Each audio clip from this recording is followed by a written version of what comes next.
Okay, right. As many of you who knew him, there's a book of condolences which you can add your thoughts. Thank you very much. The second thing, we got a goodwill message from Danida, which came rather late, and they are major funders. So they sent a goodwill message, so we'll project that very quickly. Okay. Yes, I found it. I've copied it.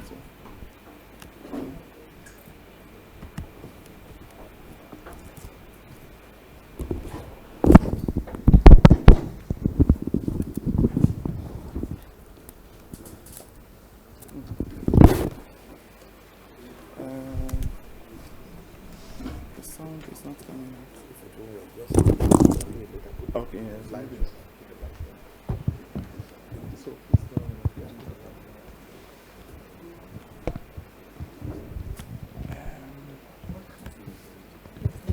Working. It is.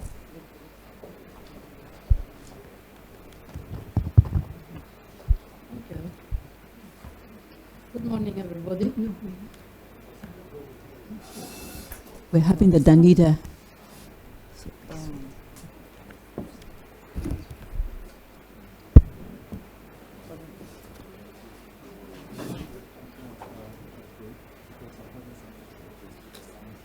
Okay. So. Okay. Okay. All right. Good. He's having a few problems with the sound system, so we'll have it after the coffee break. There's one more announcement.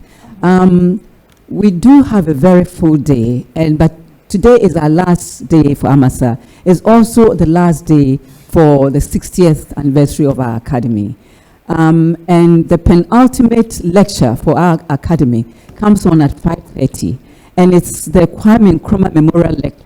So we'll try and move a little fast so we'll gain time. And as many of you as have time, would like to invite you in the evening to listen to our penultimate lecture, the Kwame Nkrumah Memorial Lecture. So we can now start.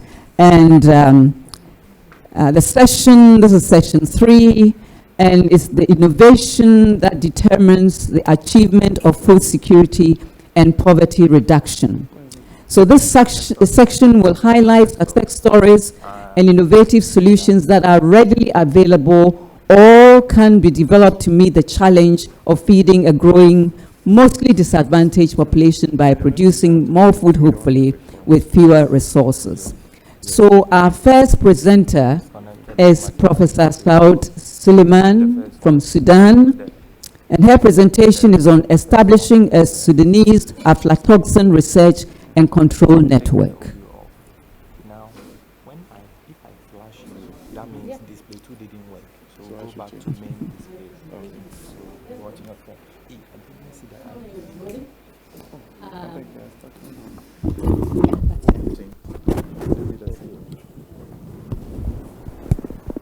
I'll tell you today about what we are going to do as SNAS, Sudanese National Academy of Sciences. We want to establish a Sudanese aflatoxin network, or what I call staff network.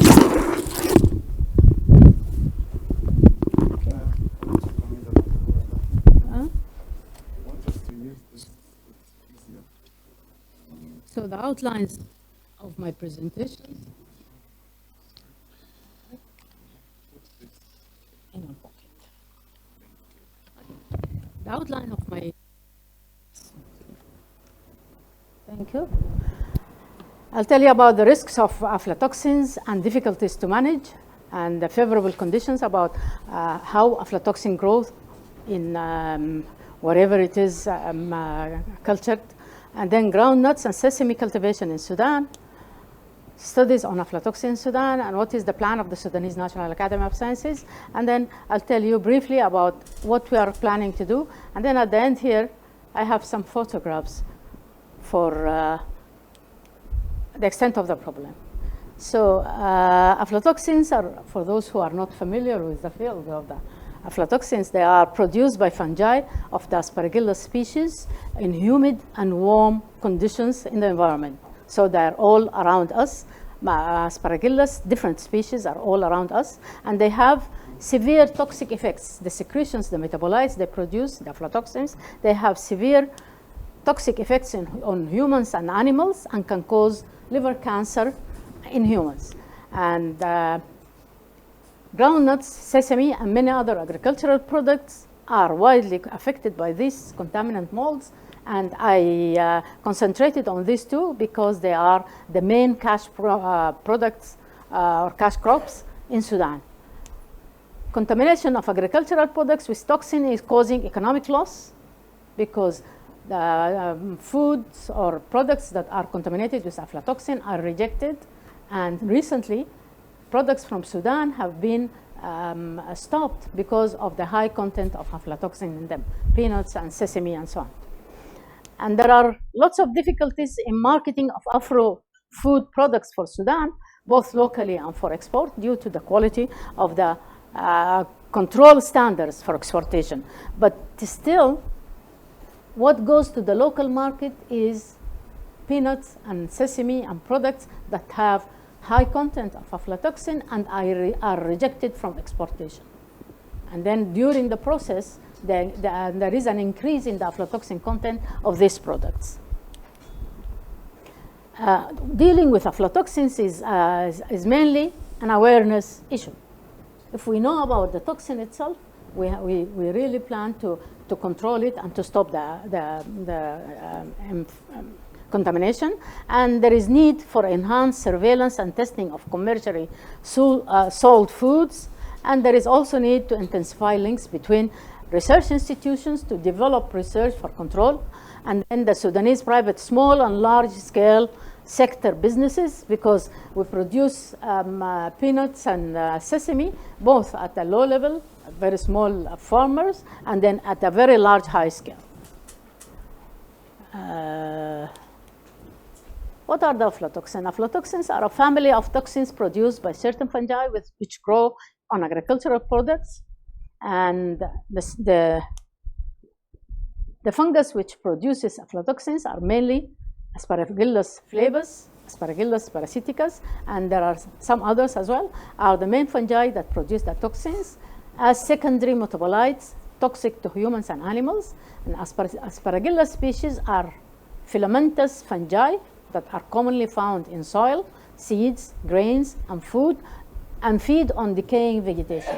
So wherever we have decaying vegetation in the soil or in store places or so on, we have aflatoxin metabolite productions. That's how the fungi looks like. That's under the micro. I think this is an electron microscope, and this is a stained one, and this is in culture, and this is in a culture plate, and these are aflatoxin diagrammatic, and then you will find more in this link website.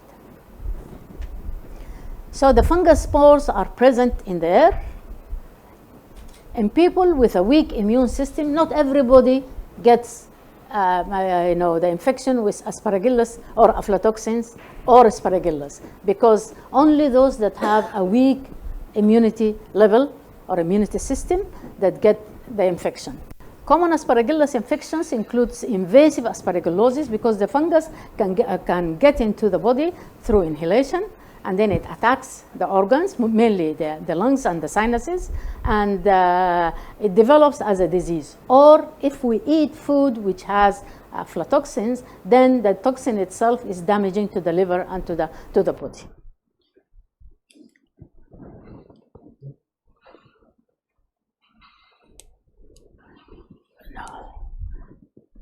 So the disease is varied. It varies ranging from allergy type illness to life-threatening generalized infection. So we can have it, very mild or a very severe infection. Severity of the disease is determined by many factors, like most important is the immune system of the person, and infection of the nasal passages usually happens, and it can be very severe and fatal. Allergic bronchopulmonary aspergillosis and fungal asthma are very common. Aspergilloma, that's the tumor caused, and chronic aspergillosis can also occur. And there is also invasive aspergillosis with low immunity, for example, in patients that who have HIV. You can find more information also in this link.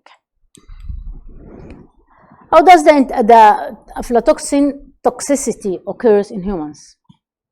We can take chronic intake can cause cancer in the liver and other organs. If we take contaminated foods with aflatoxin, we can have cancer of the liver, or intake of large doses cause acute poisonings, which is aflatoxicosis.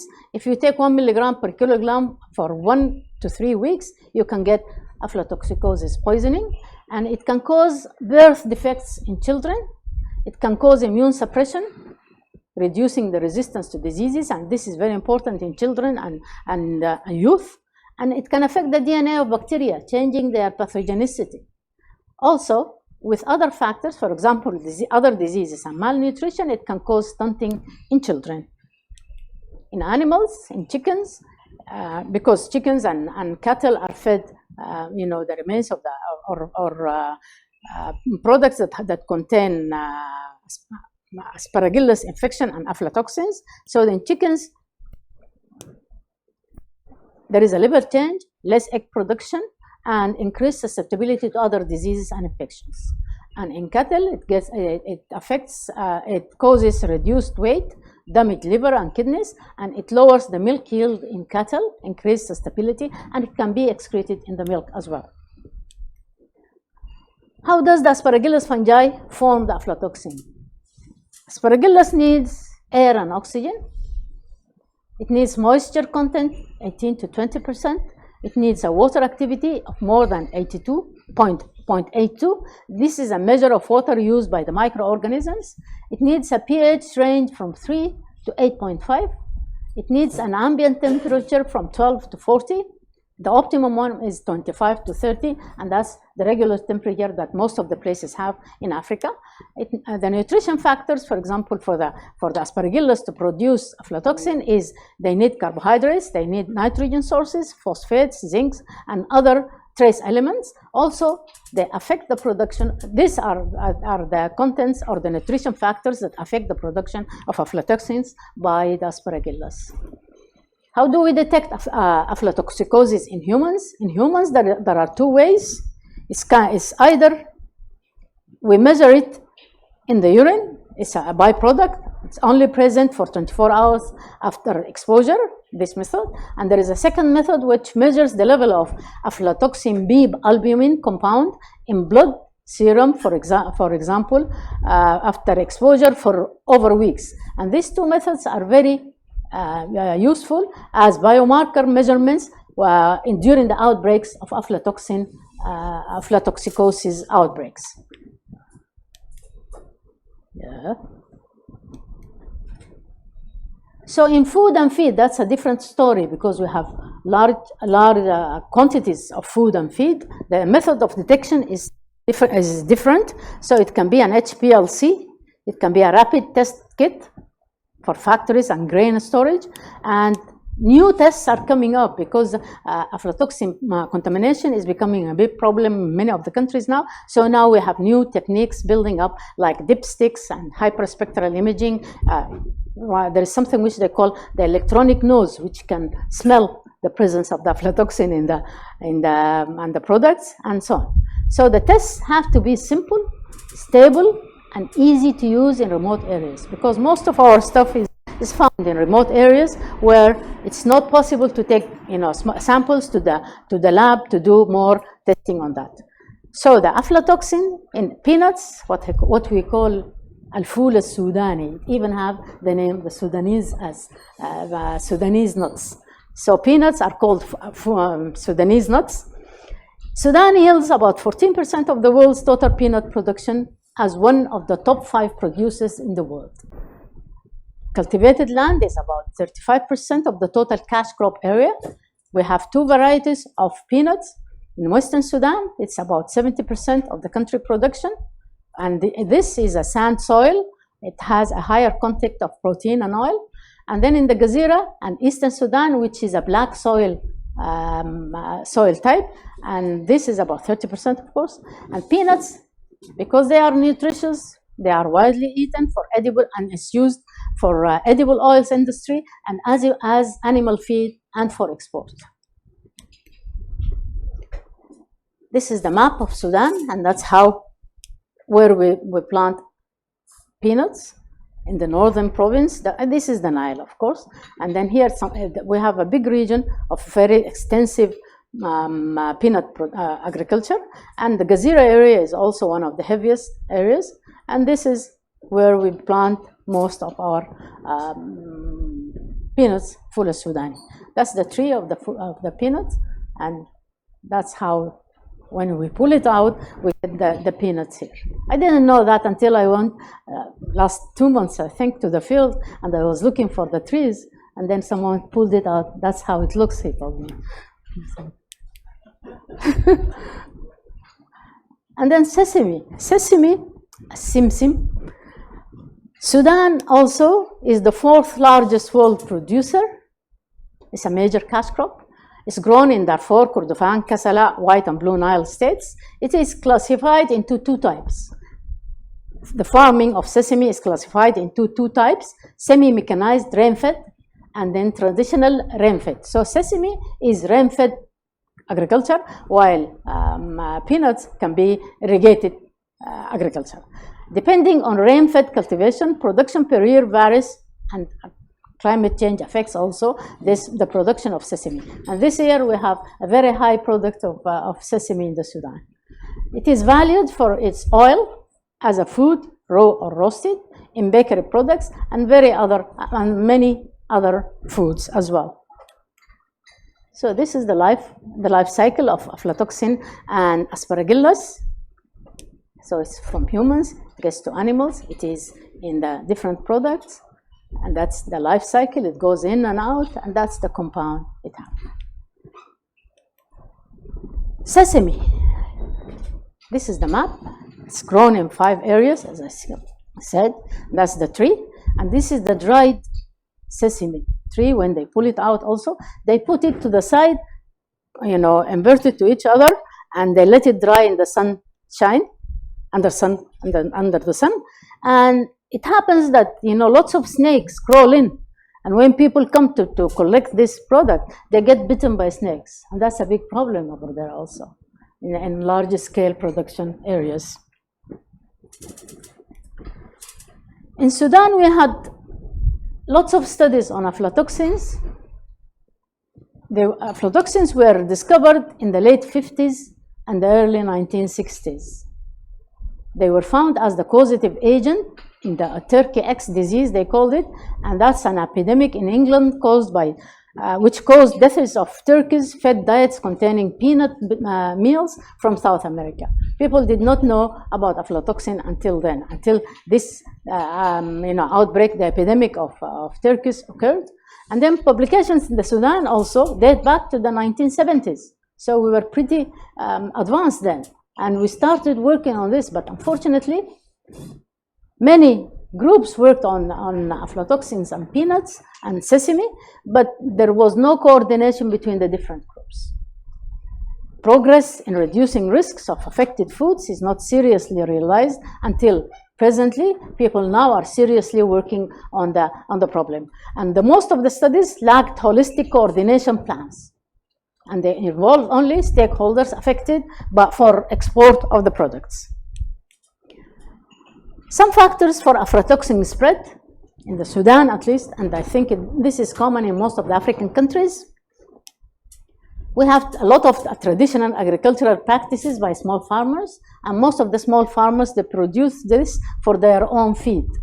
And then there is poor storage by farmers and traders, and because they take the sesame and peanut, they take it to the store with the aspergillus, and then in the storerooms also there is production of the toxin as well. And in foods, we have low standards of food preparation in most of the villages and the common markets and the houses. And there is a large-scale agricultural producers, producing businesses, exporters. Each one of these, the large producers, they seek to solve their immediate problems instead of a joint plan. And then collaboration between the stakeholders is lacking. What is our plan as an academy? SNAS will coordinate the stakeholders to form the Sudanese Network for Research and Control of Aflatoxin, what we call SAFNet. SAFNet will advise in upgrading of agricultural production practices, transport, storage, and so on. It will identify priorities for research and facilitate local and international links with academic institutions and funding agencies. It will coordinate between stakeholders to develop a work plan to reduce aflatoxin contamination in this, mainly in the different products. So we'll have a think tank, and this is a network of experts representing the different stakeholders and researchers to assess the current situation. We will plan for a holistic approach leading to reduction of Aspergillus aflatoxin contamination. We will have a multidisciplinary thinking, or the multidisciplinary thinking will motivate a better understanding of the extent of the problem, of course. It will identify knowledge gaps and mismanagement. Will inspire innovative research ideas, introduce rapid, affordable detection techniques at the different levels of the problem, from the field up to the markets. Will stimulate creative thinking of researchers and coordinate for sharing of facilities and material that are not accessible when people are working separately. And then we'll draw a roadmap for activities leading to control of aflatoxin in agricultural products and raise awareness of the population using. For this part, recently, or at least in the past 3 years, I visited about 20 different institutions in Sudan. Each one of them have facilities for research on aflatoxin. So the network will collaborate. It will, between the stakeholders. The collaboration will also assist in strengthening of the public-private dialogue and encourage secure provision of safe foods.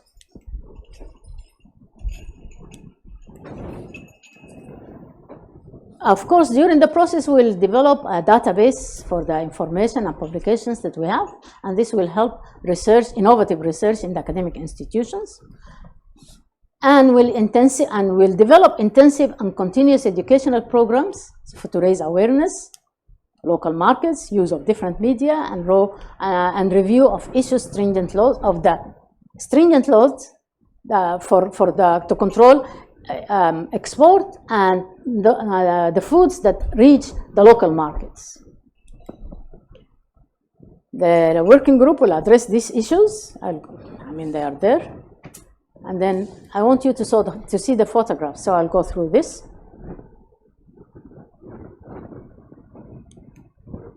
So this is a sesame extraction, oil extraction through a very old method. They use a camel, and that's the thing that they put the sesame in, and then the camel goes around. This photograph was taken in 1926, and it is still the same thing. In the local areas, in the villages, it is exactly the same. And look at the place outside. It allows for the growth of any fungus or any bacterium in the place. And this is the best oil that people think that this is the good oil of sesame that you can buy from the markets. When we go to the shops, some of the local shops, and that's where I go. So I saw this. This is the good stuff for a high price. And this is the bad stuff for the low price, which people, the poor people, they get, and they make the peanut butter from. Put some photographs for you. This is a local oil production facility. Look at the place, how they do it. And any fungus can grow in this. That's how the peanuts they get. And they don't clean it up, and they don't take the shell. They put it in this squeezing thing, and they get oil out. That's how they store it. And this is the type of that goes in. And these are the containers they have for the oil. Again, so you see how many sacks are there. God knows where they got it from. And these are the places in there. I think here they have facility for roasting or cooking, because usually they cook it for some time. And then here, how they squeeze the peanuts to make peanut butter. And that's how they make it. And then they put it in plastic bags and sell it on the street. So this lady here, I didn't show the face, she sells the peanuts on the streets. And this is the other one also. She's selling it in plastic bags. And that's how they put it. They sell it in the market. You see the peanuts with the mud with it. And that's where the aspergillus is. It's near the lemon. It's near dates. And we don't wash the dates. Usually, you just clean them up and eat them. And that's the local one in Doka, it's near Gadarif. And that's how they put the peanuts, see, with the mud in. And then the what do they call it? Umbaz, the remains of the peanuts comes out and they feed it to the animals. And that's how it is, because it contains most of all these things that are there. Peanuts are our favorite salad dish and snack. So that's how we eat it. On the streets, you'll find a lot of these women selling it. On the street or on restaurants, and the youth, and that's during the stand-in. They had this, they eat it with cucumber, and that's how they make it, the salad or a dip. And this is the decent way of making a peanut salad at home. So this is with tomatoes, and you have peanuts, you have oil, you have salt and everything, and you can have a good, I think this is the last one. Thank you. Questions now or later on? Thank you very much. My mic is not working. But thank you very much for Pleasure. very stimulating.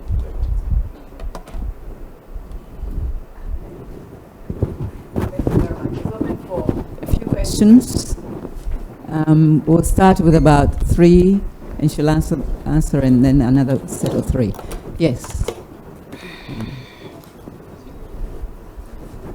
I think when you're asking questions, maybe you can introduce yourself, and because that's one way of getting to know each other. Several of us, and we don't know each other. Just introduce yourself, and then ask the question. Yes, at the back. My name is Asparagus from Tanzania. My question was just what kind of membership? What is the membership? I know you have individual researchers, but I don't have institutional representation. And what is the role of the government? Okay. My name is Asifa Nanyaro from Tanzania. I'm a fellow of the Academy and the Executive Director. I was asking, this association of yours, are you going to have, I know you have researchers as members maybe, but are you going to have institutions, membership, and how are you going to work with the government?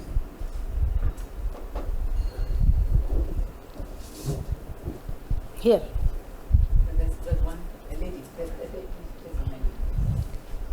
Thank you. Thank you.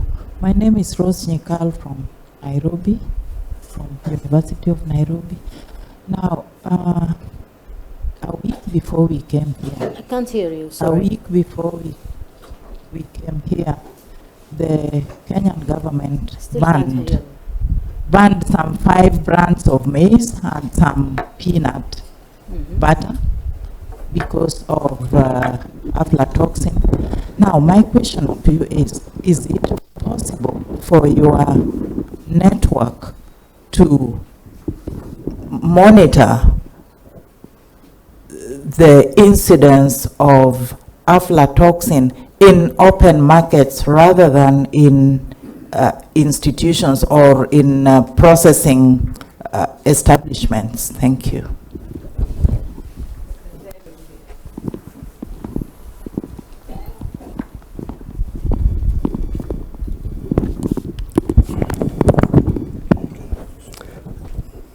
Thank you, Swad, for a very good presentation.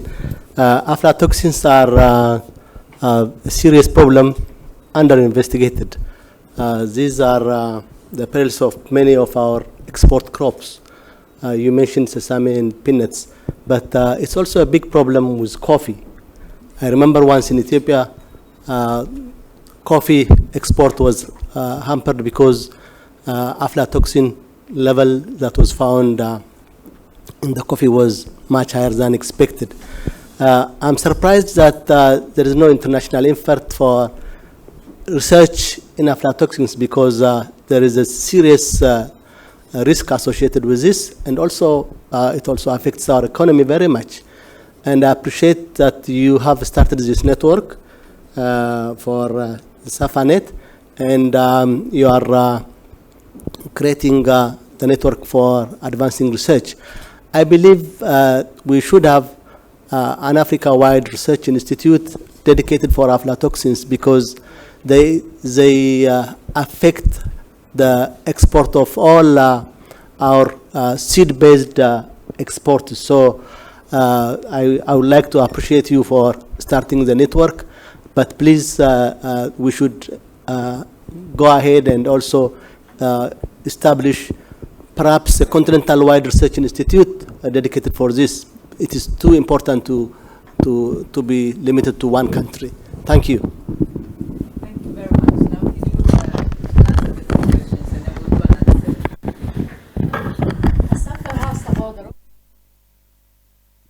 Of course, the governments, they are putting the standards. There is standards, our Sudanese standards, meteorological center or something. They control, they put the specifications and the guidelines of the material, the products that are going for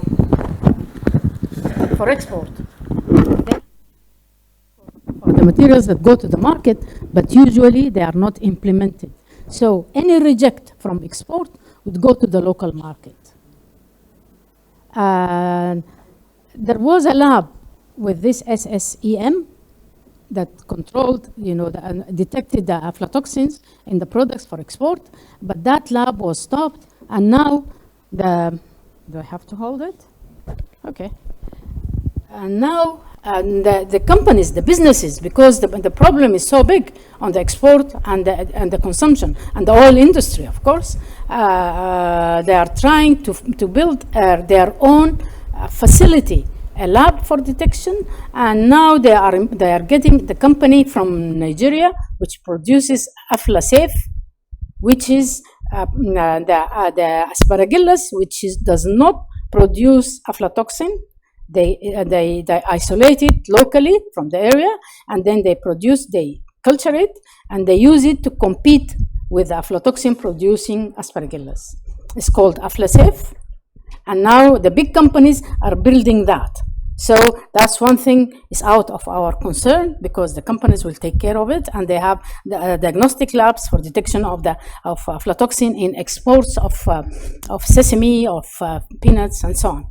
While the other things, detection for the communities is so difficult. Imagine you have to go through the market and find whether that peanut that I showed here is infected or not. With my group and the young scientists that we have, now we are developing about 3 different methods. Already there is one method, I think it's a commercial one, but it's very expensive for us to buy, because one test costs about $35 to do in the field. So we are building our own techniques. We have some people working on because aflatoxin, when you put UV light on it, it fluoresces. So if you have a fluorescent sort and you go around and look for the aflatoxin, it will fluoresce and you can detect it. But you don't have all the batch which is infected. You have few of the peanuts that are infected and causing the problem. So going through big quantities of the peanuts is a difficult thing to do. Imagine a whole 100 sacks of peanuts. You have to go through them for the detection. So we are trying also to do another detective tool with using nanoparticles. And there is another group working on also fluorescence, but for small scale in the markets. So we have 3 different groups that are coming up, but we still need more methods to detect asparagus in the soil. And I think this is the crucial thing. If we can detect the content of the soil itself, then we can deal with that as a problem when we find it. I have a contact with another company which are making EM fertilizers from compost with bacteria, and he claims that fertilizer kills asparagus in the soil. So we are going to do testing in the lab to verify whether it is correct, and it is a good fertilizer. It is biofertilizer, and you do it from the compost, and then you culture it, and you get the extract and use it. It's a fluid thing, it's a green thing. So that's another place that we are going to, and we need a lot of educational material, whether with the government, with the research institutions, with the media, with everybody. And then we have to tell people, but we have to give them the alternative. Don't eat peanuts that has aflatoxin, but this is what you do to have clean peanuts. Let me see the other ones. Oh, I'm sorry. For the coffee, of course, there is a network for aflatoxin in Africa, and that's the FARA thing, and they have lots of work. But unfortunately, not all the countries are contributing to that network. It is an aflatoxin partnership under the AU. I'll give you the things and the contact, and it is doing a lot of good work. But each country has to have its own infrastructure, its own facilities, collaboration for research to control, so that we can get rid of the aflatoxin problem in all our products. I suspect that the Aspergillus is attacking a lot of our products. Recently, I read a paper that the Egyptians, they found aflatoxin in sugarcane. Imagine if you have sugarcane that you are sugar producing, and then what is left is fed to the animals. So if you think about it, think about onions, think about potatoes, sweet potatoes, anything that is grown in the ground, you know, it is liable to get the infection. And I suspect that the problem is much more than what we see and what is reported. So we have to have really, a network, people working together, each one to devote the efforts to control and to see what is happening with the Aspergillus, and then to find ways and means to control the Aspergillus. If we get rid of the Aspergillus, then we are halfway through. Thank you very much. My pleasure. There's a lot of interest, but we ran out of time, and we've got a full day. Thank you. So our next presenter. Thank you very much. Our second presenter is Dr. Rose Kingankono from Tanzania. I hope I pronounced your name right. Thank you. And she's going to talk to us on prospects of sorghum and millets to enhance food and nutrition security and poverty alleviation in the face of climatic change in Africa. Thank you.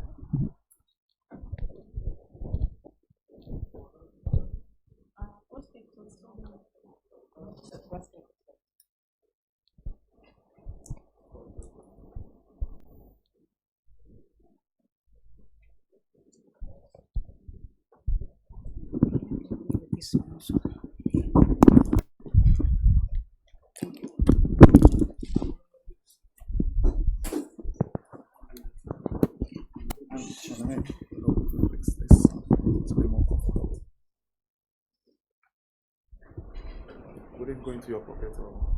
So this for the laser. Okay. And this for. Okay. Thank you. So I'm sorry, I have a coarse voice, but I hope I'll be able to be audio enough. So my presentation is about prospects of sorghum and millets in Africa in the face of climatic change. Yesterday, we heard a lot about malnutrition status in sub-Saharan Africa, yet the food insecurity. And yet we actually have our local crops that can actually make a difference. So food insecurity is common among people living in arid and semi-arid regions. This is due to drought proneness, whereby food crops production is limited to crops with a certain drought tolerance levels such as sorghum and millets. Poverty is also concentrated in these areas, whereby 25% of sub-Saharan Africa actually live in those areas in semi-arid regions. Among the reasons why they are facing food insecurity, malnutrition, and poverty is because the crops they are growing, in particular sorghum and millets, they don't have, they have not penetrated the formal markets like maize, wheat, and rice. You find actually if they are being traded, they would be within the their localities, but they don't go into the formal markets. And yet we know that sorghum and millet offer considerable opportunities in the context of food security, poverty, and malnutrition in Africa. But currently and globally, sorghum and millets are widely perceived as crops in terminal decline, and in the past 50 years, they have been largely been abandoned in favor of maize. This slide shows production trends of 5 cereals commonly consumed in Africa. And we note here that maize actually is the major staple food in Africa, followed by the others like rice, sorghum, and wheat, and millet by far, but sorghum is the main staple. Yet local production and yield is short of demand, such as so much in the arid areas, better in the other areas, but in the semi-arid areas, this situation is much more critical. And the deficits are met with importations. For example, in the 2013, Africa was the world's biggest wheat importer, whereby it imported 45 metric tons, that costed around $15 billion, and to constitute 60% of Africa's wheat consumption. And this slide is actually about what is the trends of sorghum and millet production. And we note that in the past 10 years, Africa, together with the Americas for sorghum and Asia for millet, is among the largest producers. You can see for sorghum, you see Africa is leading and followed closely with the Americas. And when it comes to millets, you see Asia is leading, but also very close with Africa. So this means that Africa actually is good in both crops, sorghum and millets. Specifically for sorghum, globally sorghum is the 5th most important cereal, a dietary staple for around 500 million people. It accounts for 56% of the area planted to cereals in the region, and also it accounts for 41% of the region's cereal grain production. In sub-Saharan Africa, sorghum has significant presence in 38 countries, but is being led by Nigeria, followed by Sudan, Ethiopia, Burkina Faso, and Tanzania. When we look into utilization, we see that it contributes, both of these cereals contribute to the food security of many of the world's poorest and most food insecure, largely in Africa and Asia. Yesterday we heard from Sudan utilizing sorghum as composite production for confectionery products like bread. And in fact, there's information saying that they have been able to actually substitute to 30% of sorghum into wheat and produce bread that has a quality which is acceptable and tasty by the people. Sorghum and millets also are utilized in livestock industry, but largely in the US, South Africa, and they are used for grains as grain ingredients in feed rations for different livestock like cows, cattle, goats, and swine and poultry. But it's also used for the vegetative part, can be also used as pasture, hay, silage, and forage. They are also used in brewery industry, producing alcoholic and non-alcoholic beverages, particularly in Africa. It is used also in renewable energy, largely in the US, and other uses could be wallboard fences, development of biodegradable packaging materials and solvents. It's also, the dry stocks can be used for fuel and also for production of dyes. This slide is about consumption at least for 2016 and 17. And what we note here is that although Africa has been leading in sorghum production globally, only Nigeria, Sudan, and Ethiopia appear among the top countries that consume sorghum, produced in that particular year. And China is leading in the consumption of sorghum, even though China is not in the map in the production, which means that there is a huge, there is a potential for Africa to produce, to feed into the countries where they don't produce, like China.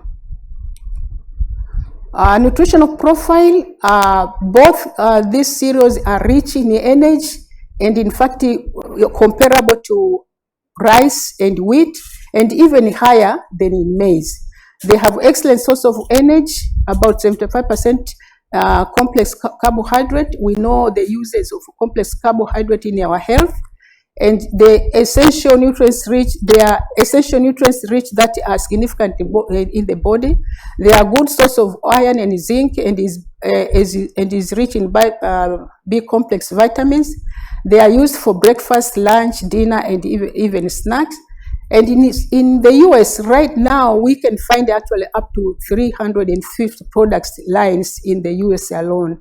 So this means that sorghum and maize, they have a potential actually to make a difference in Africa, being the largest producer. They are also good, they have good properties for functional foods. For example, gluten-free. Both of these are gluten-free, which is essential for managing celiac diseases. They have anti-nutritional properties, antioxidant properties, which is useful for protecting cells from damage from free radicals. They have low glycemic index, beneficial for diabetics. Relatively high lysine content, particularly in pearl millet, which is good for health, particularly for infants and young children feeding. They have ability to prevent certain types of cancer. Syrup from sweet sorghum is used as a health alternative sweetener in the US. They have high fiber, which helps to deal with the constipation. They have potential for novel food production, and so these health benefits cause for their promotion as a functional food in Africa, which can actually penetrate the market well globally.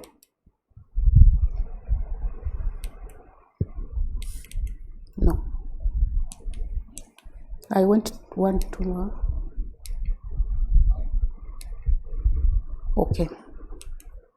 So in the animal industry, these are the benefits of using it. Both sorghum and pearl millet have high protein content than maize and about equal to wheat. Yet in our countries, for animal feeds, we use mainly maize, which is not enough for human consumption, but we also compete with the animal feeds. As a result, you find that if you are, I do poultry, and I would go today buy a 50 kilogram for like $20. When I go tomorrow to replenish, the price has gone by 5%. You go the next time, and when you ask, they tell you that maize is scarce, and so prices are keep on escalating. Yet we can actually go for sorghum and millet and leave the maize to be used by human beings, since human beings like maize than sorghum and millet. The energy value of sorghum is as high as 90 to 100% of maize. Sorghum provides 92% metabolizable energy of maize, and the amount of nutrient increase depends on the processing methods used.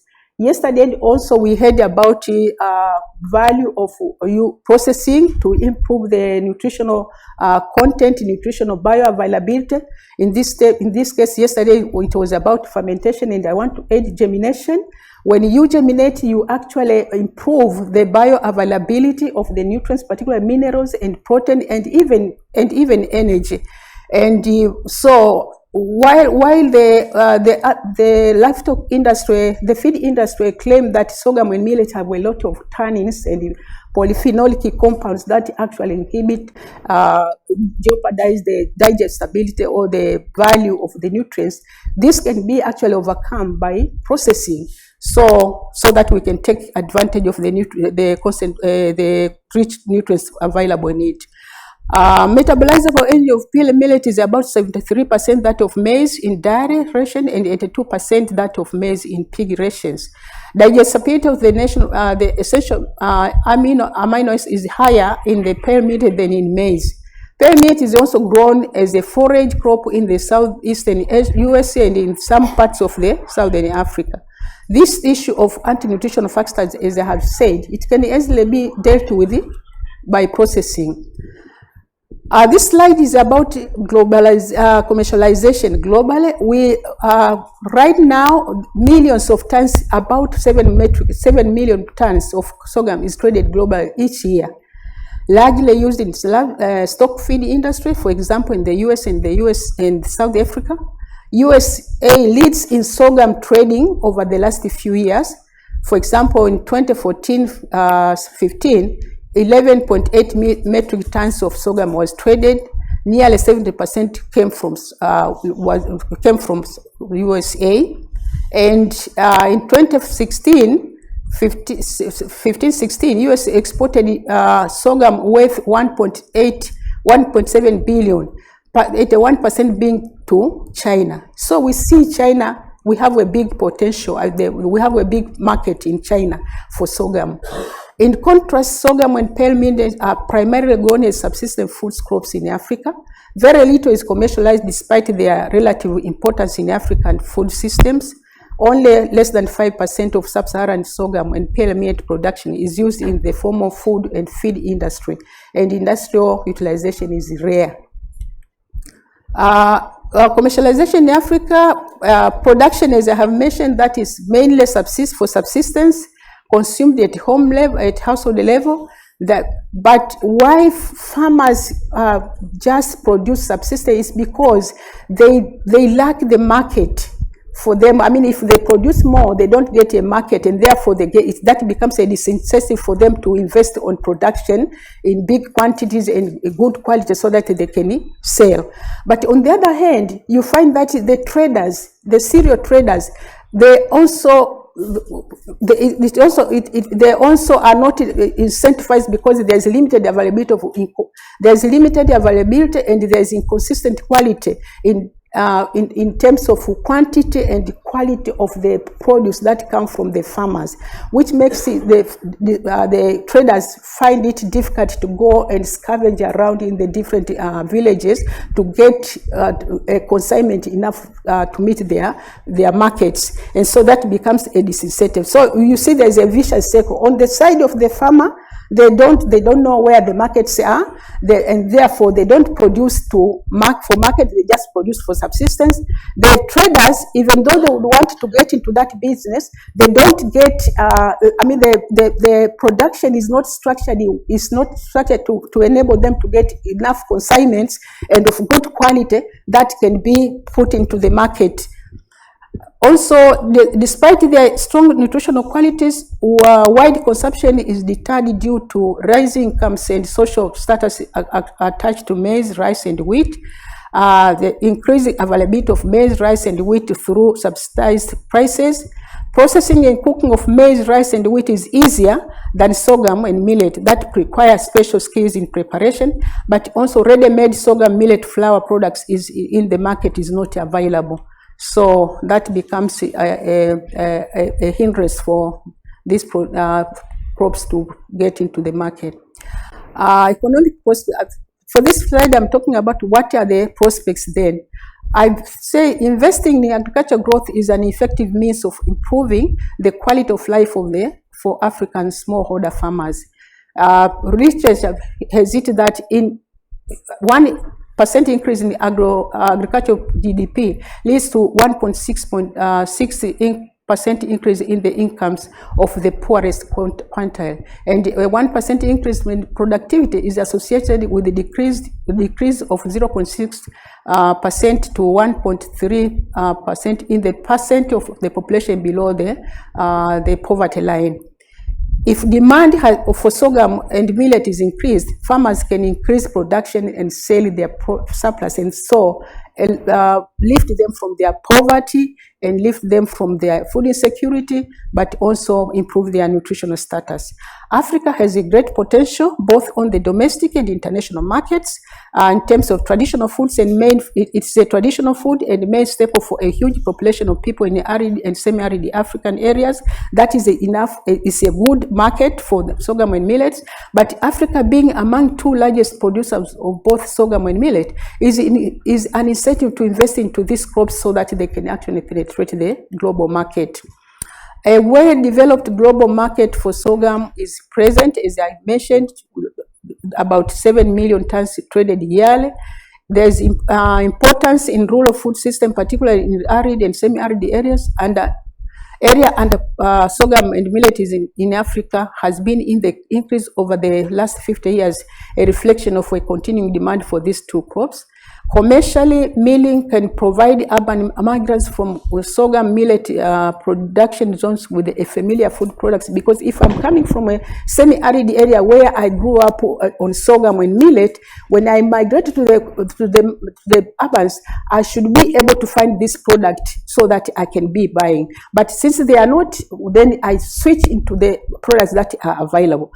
We can learn here from Botswana. I have a sister here from Botswana. She can correct me, but I know in the 80s, Botswana embarked into development of sorghum processing industry, and now it has actually, you get sorghum flour in the market, in the supermarket, just as you get rice, as you get maize meal and things like that. And I think in Nigeria also, they have something to on that area.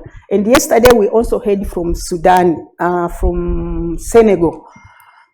As the incomes rise and food preferences evolve, a growing share of sorghum millet grains will be consumed in processed form. Use diversification will potentially increase market demand and income to farmers. Consequently, offset food insecurity, cereal imports, reduce poverty and malnutrition. This is more about potentials for improvement.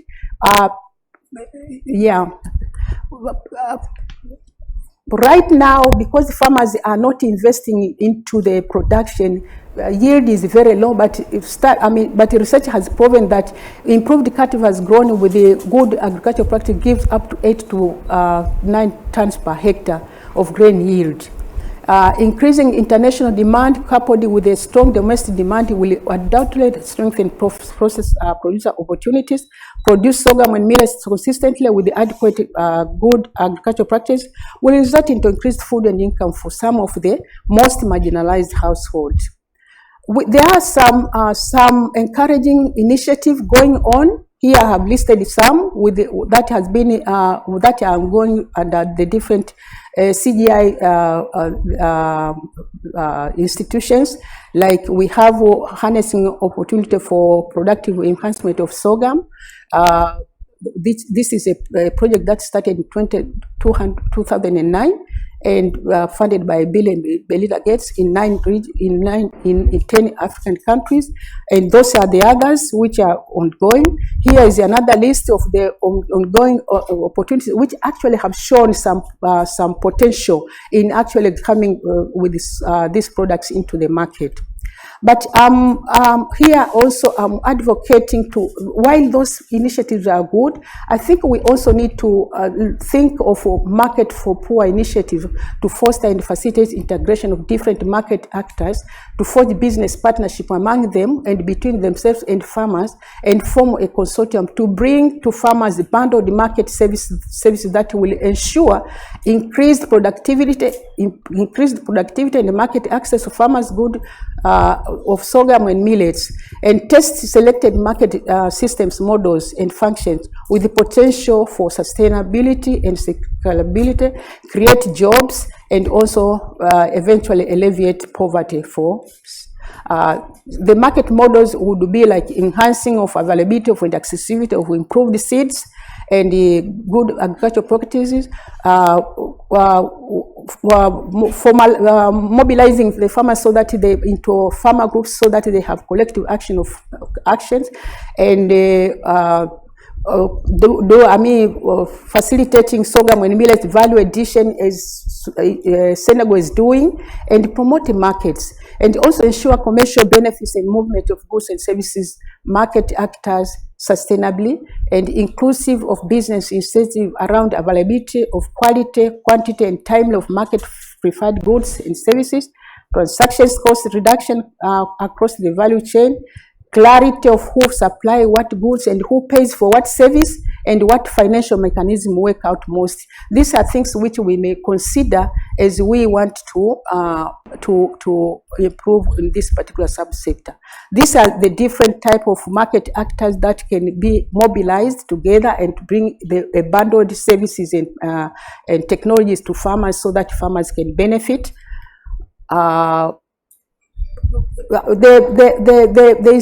The model should actually revolve around an off-taker and a farmer, because the off-taker guarantees farmers on availability for the market, while the farmers, if they are mobilized well, the off-taker would actually be ensured of the guaranteed quantity and the quality of the surplus produce for their market.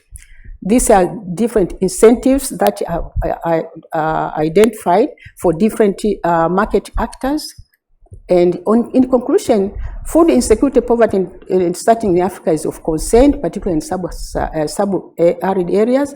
20% of the population live in those areas. Yields of maize, rice, and wheat, the most preferred food staples, have never caught up with the demand, which is met by importation. In the face of global climate change, sorghum and millet have potential to alleviate food insecurity, poverty, and malnutrition among communities where sorghum and millet and so this is a recommendation is about the market for poor system approach to be considered, and also that is it. Thank you. Thank you very much. Again, we're trying to catch up with time, and you have, if you eat into your time, you have few questions. So basically, it's up to you. So we only have 2 questions. Very interesting, but 2 questions. One hand here. Please.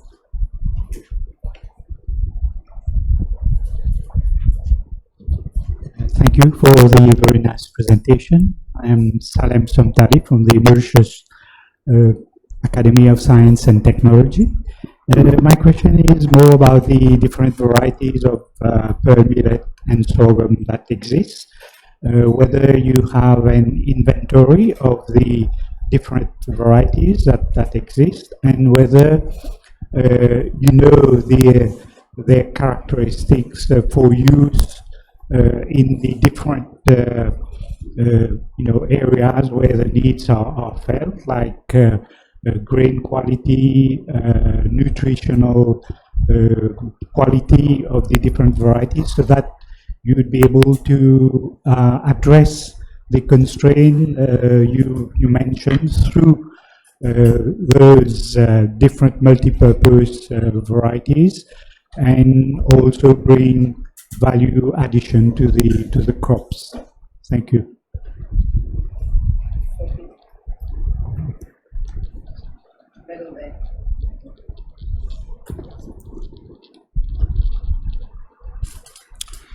Thank you for that good presentation. You did mention that farmers growing sorghum and millet produce little because they lack a commercial market. But don't you think it's simply because they lack the knowledge and skill to produce more? If there was a market, would they really produce more? So my view is a bit different. I think it's just a lack of the knowledge and skill. There could be other factors, but this is one of the major factors. Thank you. Thank you. Can you answer? Yeah, okay. On the inventory of different varieties, as it relates to quality and nutritional quality, I have not done that because the purpose of my paper was not to say what varieties are in place, but what I'm trying to say that there are varieties that has already been researched, and they have been seen to have properties that are desirable. So what it means that these varieties need to be promoted so that farmers can be producing, so that they can actually get the market.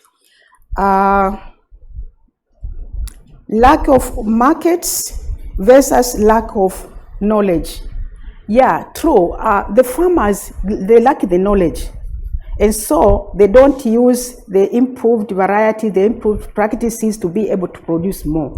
But as you may remember that in one of my slides, I said, even if they have the information, they have the knowledge about the good practices, the good varieties, they are not incentivized because they don't have a market. And so they don't bother, they don't see why they should bother to invest into the production sorghum in terms of quantity and quality, because the market is not there. And that's why I'm actually advocating for market for poor approach system, whereby you actually different market actors, in this terms the agro dealers, the technology providers, the seed multiplication people, also service business development service people, they come to the community and mobilize the farmer, the sorghum, so that they can actually provide this bundled services and practices, so that farmers can actually realize that, oh, so actually if we do this, we are actually able to get a market. As I said, the traders, even though they may want to actually get into that business, they don't have a place where they can actually get good quality sorghum, good quality millets, and consistently in terms of quantity and quality. And so they actually get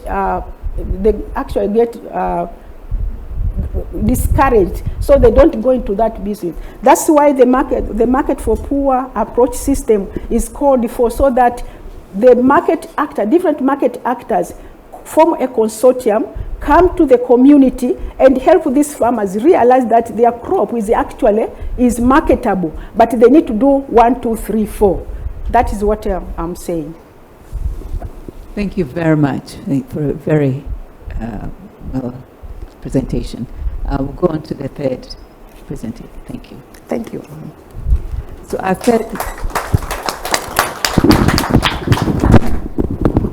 our third presenter is Dr. Daniel Asariche.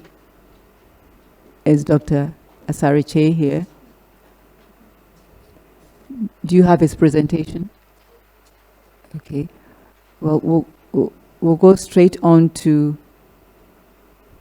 We'll go on to the fourth one. If he comes during the presentation, then we'll feature him. So I hope Dr. Olufunke Kofi is here and ready. Yes. You're Dr. Olufunke Kofi. And he's going to talk to us about agricultural water innovations for enhancing food security in Africa.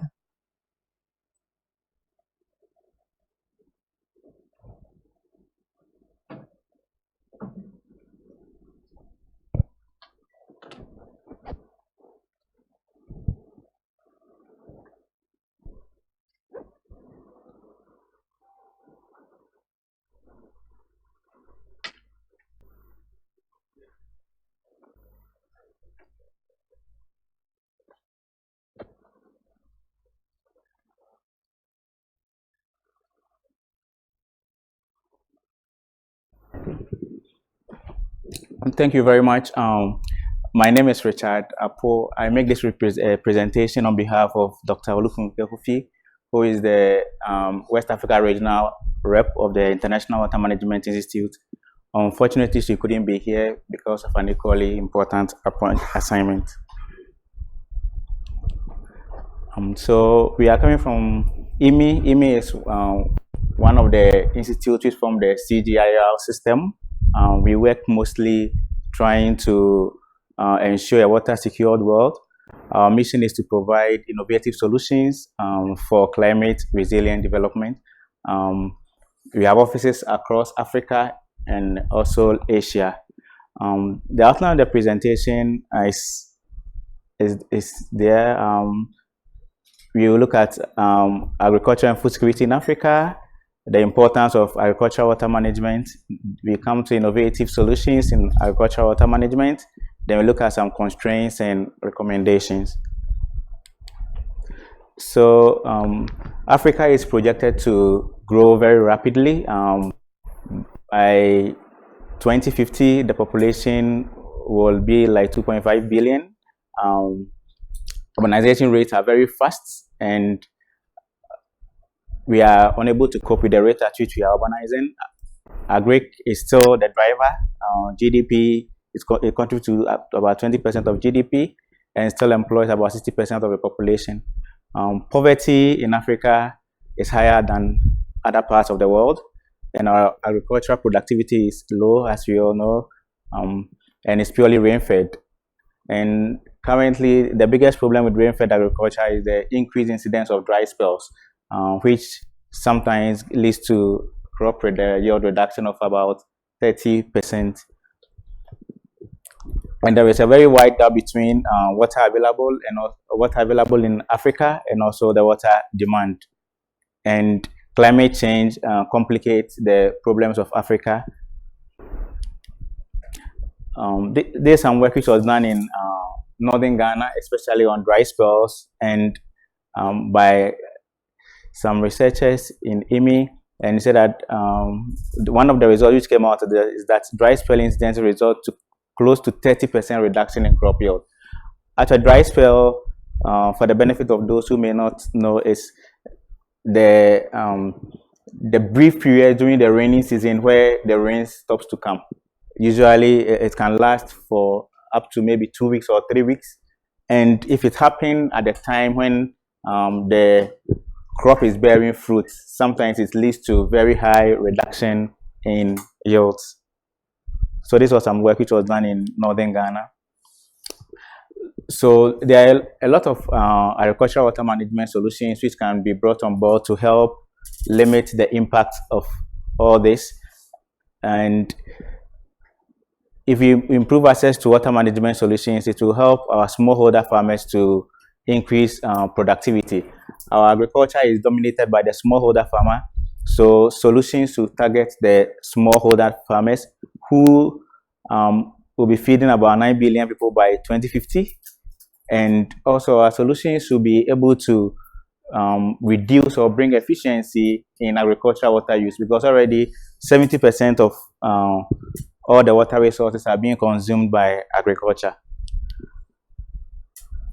There are a lot of innovative solutions, from purely rain-fed systems to fully irrigated systems, from field conservation practices to purely irrigation. There are solutions that farmers can adopt to improve and bring solutions to improvement to yield. So these are some of the solutions I'm going to talk about. We talk about soil moisture retention practices, water storage options, water lifting options, and improving efficiency through scheduling. So in terms of soil moisture retention practices, already there are some things that farmers are already practicing. For example, if you go to Mali and Burkina Faso and Niger, simple practices like Zypit is helping to improve farmers' yield greatly. If we look at the yield increases reported by different researchers who has done work on, it shows that Zypit is actually contributing to improved yields in farmers or for farmers. Apart from Zypit, there are several other water conservation practices like planting peats, beds, and so on, that also helps to improve yields. In Ethiopia, some farmers are already using straws from their previous harvest to make conservation, water conservation practices, so that they improve on yields. Flood recession agriculture is also one innovative solution that farmers can really take advantage of. In northern Ghana, there are some farmers who are actually taking advantage of flood recession. When the flood comes and it's receding, then they also start planting. They just follow the track and start planting their crops. And there are different typologies of it. For some of them, they just plant just after the floods have receded, then they supplement it with some irrigation. Others don't supplement at all. Those who do not supplement just go into crops which don't require so much water, like cowpea and groundnut. So just after the flood recedes, they just go in and put those crops in there. Those who are market oriented usually go in for tomato, pepper, and so on, but they usually supplement with irrigation. Some assessment which was done in northern Ghana came out that about 5% of the total land area in northern and upper east is good and can be put into flood resistant agriculture if it's developed, and this translates into about 4,000 kilometers square of land. So there is a huge potential there that we can take advantage of.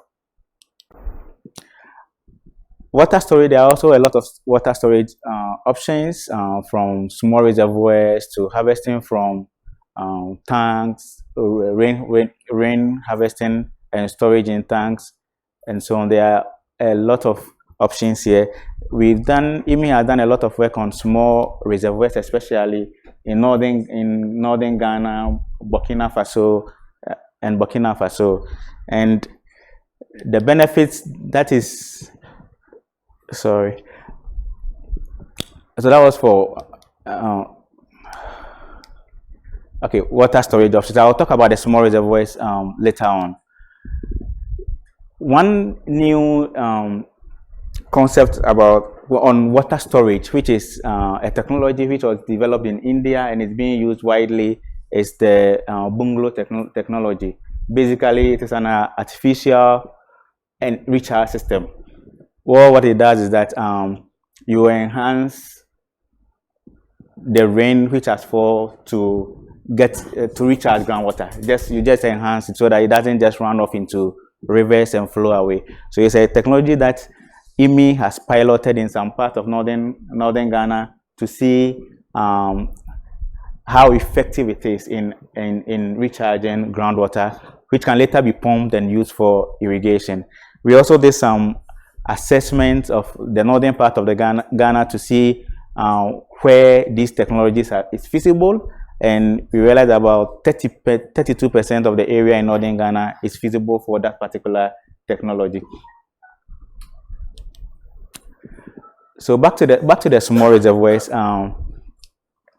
For water storage options, small reservoirs provide multiple benefits to farmers, especially farmers in the semi-arid and arid areas, and the uses changes depending on the time of the year. So it's not just for irrigation, but uses ranges from livestock watering, vegetable production, fishing, household, and importantly, brick or block making. And the intensity of use of these reservoirs differ according to the time of the year, and the use also changes depending on the time. So we count water application innovations. Our farmers already the pump revolution, which came with reduction in cost of pumps, has improved a lot of access to pumps by smallholder farmers. Now farmers need to move beyond just pumping and putting on their fields. There is the need to introduce good conveyance systems so that water seepage and water losses are reduced. There is also the need to move farmers to the level where they can actually use efficient water application methods.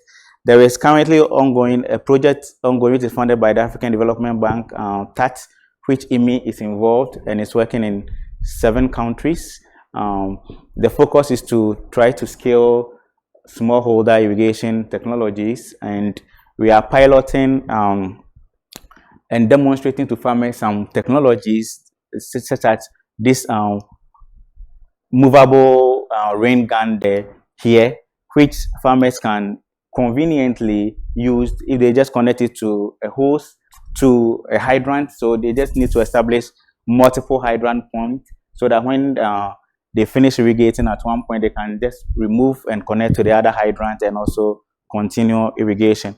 We are also piloting rain tubes, where these are very simple technologies which doesn't require so much initial investment that farmers can easily adopt to improve their production. Then when it comes to improving efficiency in water application, there are simple tools that farmers can use to also help them to schedule their irrigation water. For example, we are piloting some tool, wetting front detector, which helps farmers to know when to irrigate their crops. We are also piloting a tool developed by Cyro, the chameleon, which basically tells the farmer what is happening in the soil so that he knows whether the soil has enough water or not. Then when it comes to the area of wastewater reuse, in Africa, much of the wastewater generated is not treated. Morocco and Egypt is doing very well with treating some wastewater and using it especially in agriculture. So these are huge treatment facilities. They are big treatment facilities that the water is treated and diverted to agriculture and other uses. But when it comes to most parts of Africa, wastewater is not treated. It just runs through the drain and off it goes into the sea. And usually in urban areas, farmers don't just look at this water to run into the sea, where they can use to cultivate some vegetables for sale. So the WHO developed some practices that farmers can use to reduce the dangers or to improve the safety of these vegetables in the market, what we call the multi-barrier approach to reducing these the dangers. The problem with wastewater is usually the microbial contamination. Metal contamination can also be a problem, but the biggest problem is microbial. And we did some work on reduction of fecal coliforms and E. coli when some of these approaches are used. For example, simple things like sedimentation. The farmer is not pumping directly from the drains onto the crops, but pumping into a sedimentation tank before they pump onto their crops reduces the log of microbial contaminants on the soil, on the crops. Then also some work which was done in Niger and Ghana also indicated that when you use duckweed, you plant duckweed you pump the water into a pond and you plant duckweed. The duckweed is able to remove a lot of these microbial contaminants so that the water becomes safe for irrigation.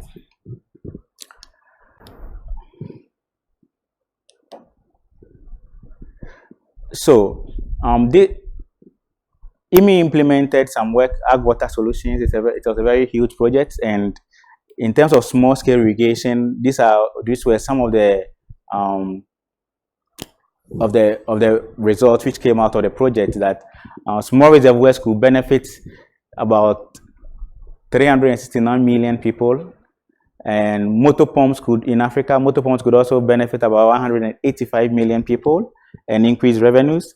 Rainwater harvesting can also benefit a lot of people, and also community managed river diversions could benefit a lot of people if people have access to these kind of technologies. But there are several constraints why farmers are unable to access these technologies. The first is the high investment costs and financing mechanisms. The smallholder farmer is usually unable to afford the initial investment costs for these irrigation equipment. Market access are also very poorly developed. There are usually high taxes and transaction costs in several of our countries. There are laws which say that when you import agricultural related equipment, there are no VAT and tax on it. But when it comes to the implementation, it's difficult. For example, if you are importing a pump can be used for several other things apart from agriculture. So it makes the implementation a little bit difficult. Sometimes our farmers also don't even have the knowledge about what is available and what is not available. Then agricultural water management is about irrigation, it's about water, and usually there are always economic and environmental dimensions to promoting the use of water. So what are the recommendations? IMI proposes a 5 solution pathways to improve agricultural water management in Africa. In terms of increasing access to water,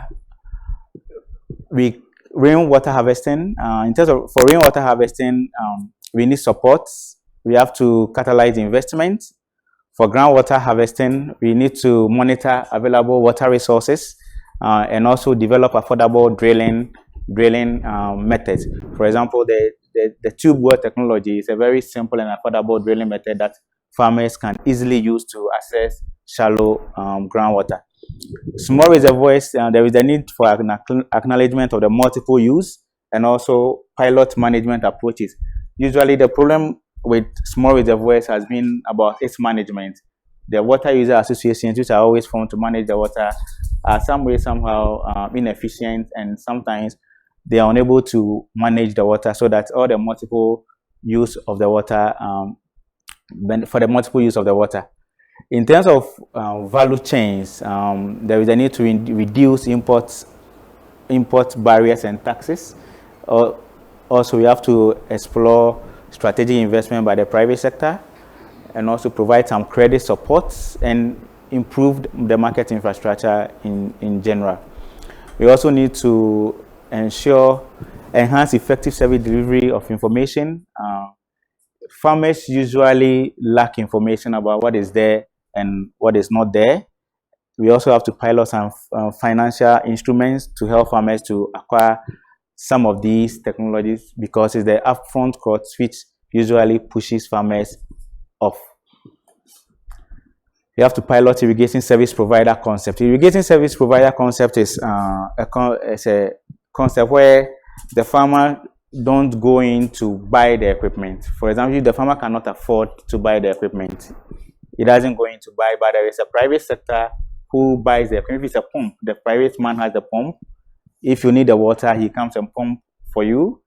Probably he can bring his pump, his rain gun, and so on. Then you pay the service cost. So this way, the farmers will be able to afford, instead of just going to look for the money to buy all the equipment. We also have to create synergies between sectors. For example, when we are doing electrification, we should also not target only households, but we should know that electricity can also be used for agriculture. We also have to explore other alternative energy sources like solar for irrigation. In terms of the environment, you always have to adopt a watershed approach to the management of the resources. You have to assess possible environmental impacts at multiple scales. For example, we say small reservoirs can benefit this number of people, pumps can benefit this number of people. If all of these people are pumping and taking the water, what will be the impact on the environment? We also recognize and address potential resource conflict when we are promoting technologies. Thank you.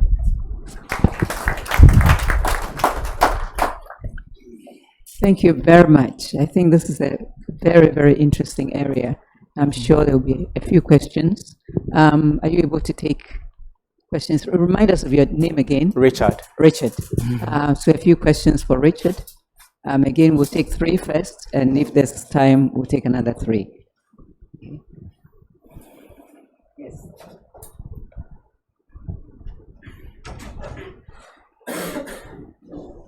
Thank you. Idris Wazar, Morocco. Thank you very much for this nice presentation. I think it's you cover a lot of aspects, but I don't. You know, when you are talking about water, louder.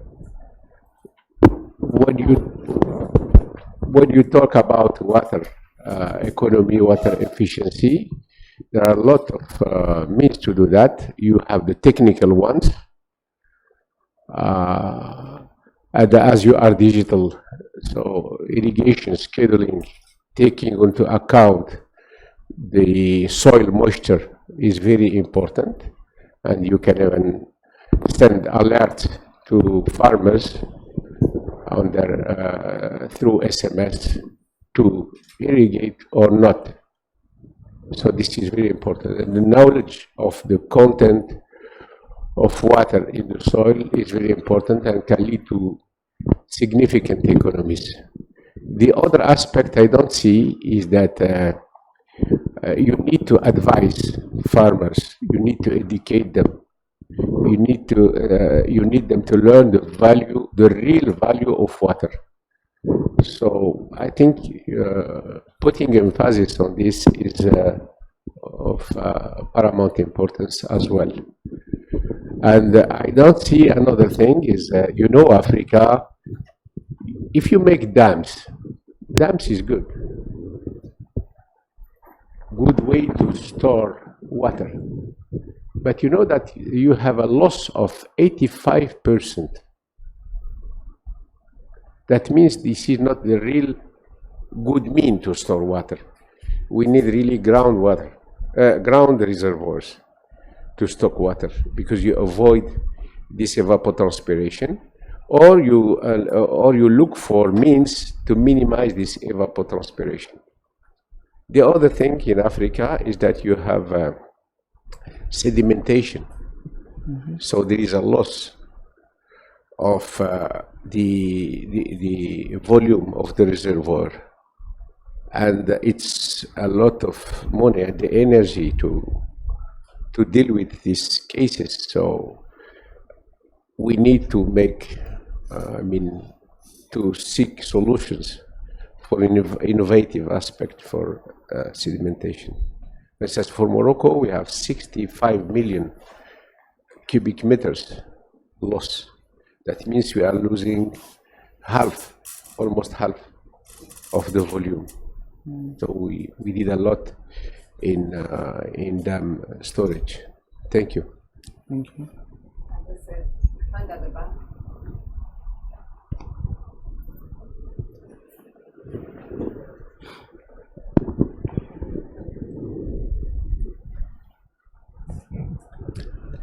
Thank you so very much for that enlightening presentation, Mady.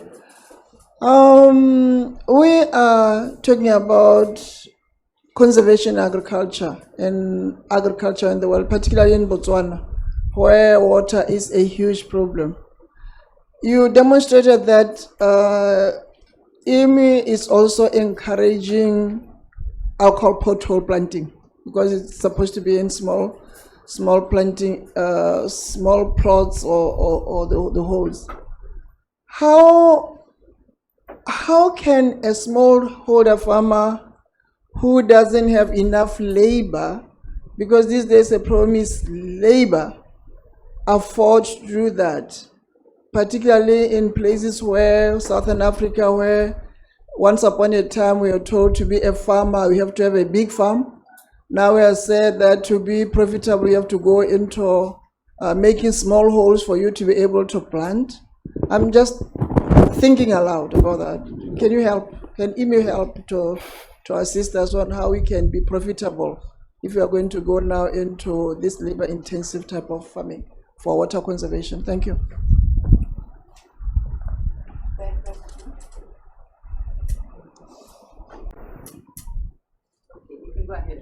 Okay, thank you very much. The first question was basically contributions.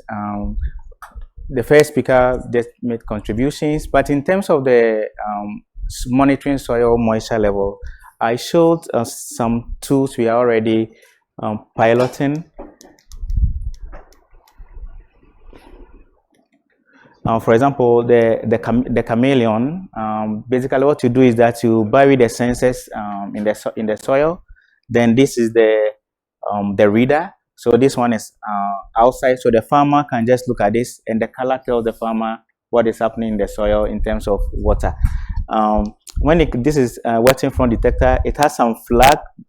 You insert it in the soil at different depth depending on the type of crop you are growing and also the characteristics of your soil. There is a yellow flag and there is also a red flag. Usually the flag pops up when the soil is saturated, and when the soil is not saturated, the flag goes down. So that is also an indicator. Actually, we are exploring simple tools that farmers can easily handle and not complicated computer application tools. Okay. The second question, yes, the biggest challenge with conservation practices is the labor. That is the biggest challenge. So we should be thinking about how these practices can be mechanized. For example, if it's possible for an engineering solution where we can get an equipment which can easily do this planting pit or this side, then the problem is half solved. But currently, it's a very big challenge. For example, one technology, stone lines, has been proved to be very effective, but farmers have to carry all these stones from somewhere when they don't have the stones available in their farm. So I agree that that conservation practice, the biggest challenge is the labor input that you put in, and I suggest that exploring an engineering solution where these things can be mechanized should be the way forward. Thank you.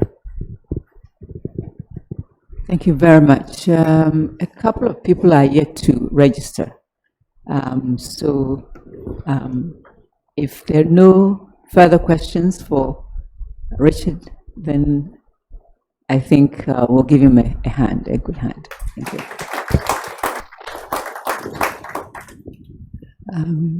The next presentation that's been logged in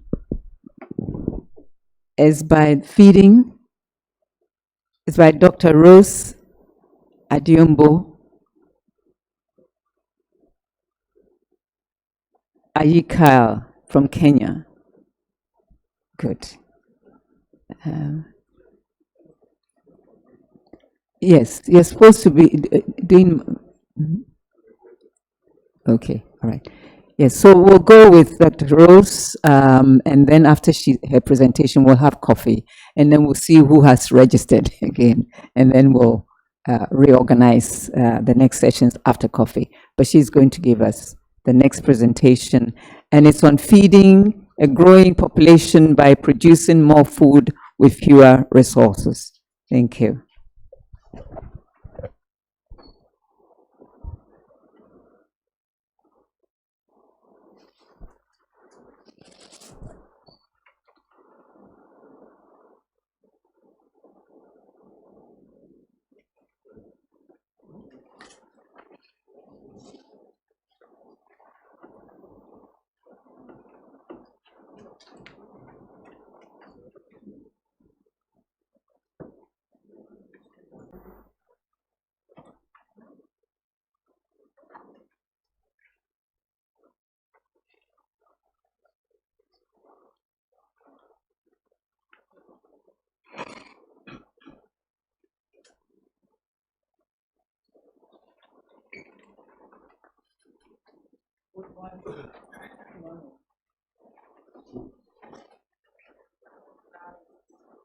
Interesting that I had planned to be here in the afternoon, but nevertheless it's okay. When some 3 months ago, one of my colleagues, a fellow of the Kenya National Academy of Sciences, asked me to prepare for a talk on food security. I was saying, but that food security is discussed every other day. So what is so important about it? Well, the next thing I had a call from someone in NASAC and gave me 2 options. One was about now my topic. Oh, where do I?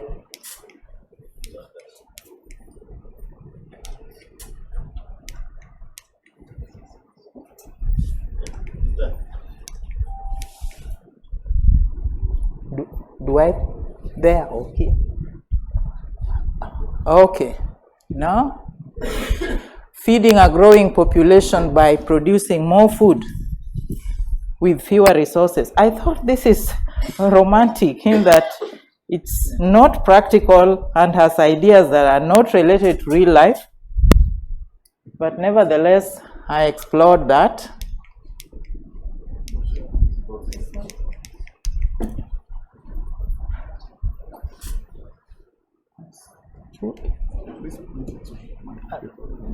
Next. No, this is next. Okay.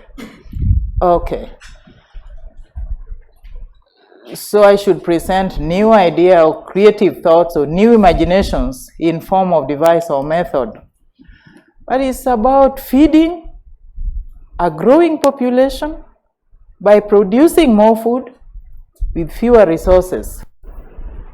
Now, feeding human folk has recently engaged both big talk and small talk. And while I stand here, I'll engage in both, where big talk is not about bragging, but is about meaningful conversations. In science, we talk of evidence-based inquiry and prescriptions, and small talk is something informal and casual speech. We are all aware of the Mdgs, where 191 countries launched 8 Mdgs, and the first was about eradication of poverty and hunger. And we know about the results. By 2015, the number of poor people dropped, but the hungry are still with us. In 2015, leaders from 193 countries came together to face the future, and they declared 17 Sustainable Development Goals, the second of which is zero hunger by 2030. Now, if we take the African perspective, again, in July 2003, African heads of state endorsed the Maputo Declaration. And in June 2014, they unveiled the Malabo Declaration.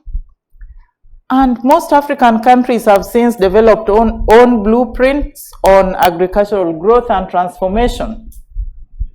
And we observe that agriculture remains high in the continent's strategy on growth and poverty reduction. So we explore now the growing population. World population continues to grow at a geometrical rate. The rate in Africa is relatively higher than the global average, and then at the birth rate among the relatively more disadvantaged is also higher.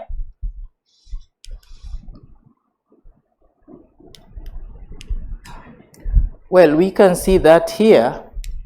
Oh, sorry.